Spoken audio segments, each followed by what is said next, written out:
It's Tuesday night. வீட்டுக்கு வந்ததுக்கப்புறம் ஏதாவது ஒரு நல்ல டின்னராக சாப்பிட்ணுன்னு தோணுச்சு. பருப்பு தோசை தான் செய்யலான்னு பார்த்தேன். இது ஊறுறதுக்கு ஒரு 2 மணி நேரமாவது ஆகும். இருந்தாலும் பரவாயில்ல, 10 மணிக்கு சாப்பிட்டாலும் பிடிச்ச மாதிரி ஏதாவது சாப்பிட்ணுன்ட்டு வந்ததுமே எல்லா பருப்பும் என்னென்ன வேணுமோ எல்லாமே ஊற வச்சுட்டேன். இதில் இட்லி அரிசி, கடலைப்பருப்பு, பாசிப்பருப்பு 3 மட்டும் 1 கப் போட்டுட்டு, துவரம்பருப்பு ஒரு 1/2 கப், உளுந்து 1 ஸ்பூன் அளவு, இது மட்டும் தான் நான் போட்டு ஊற வச்சுருக்கேன். இது கூடவே தேவையான அளவு பச்சை மிளகா, காஞ்ச மிளகா, பூண்டு, இஞ்சி இதையும் போட்டே வச்சுட்டேன். ஏன்னா அரைக்கும் போது கொஞ்சம் ஈஸியாக இருக்குன்றதுனால.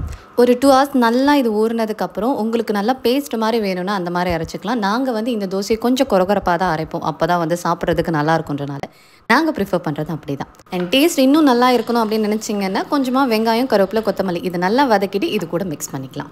அண்ட் நான் இப்போது இந்த வீடியோவில் யூஸ் பண்ணியிருக்க ஒரு குக்கிங் பார்ட்டோடைய டீட்டெயில்ஸ் உங்களுக்கு வேணும்னு நினச்சிங்கன்னா கீழே டேக் பண்ணியிருக்க லாங் வீடியோ டிஸ்கிரிப்ஷனில் வச்சுருக்கேன். உங்களுக்கு விருப்பம் இருந்தால் வேணால் அந்த டீட்டெயில்ஸ் செக் பண்ணி பாருங்கள்.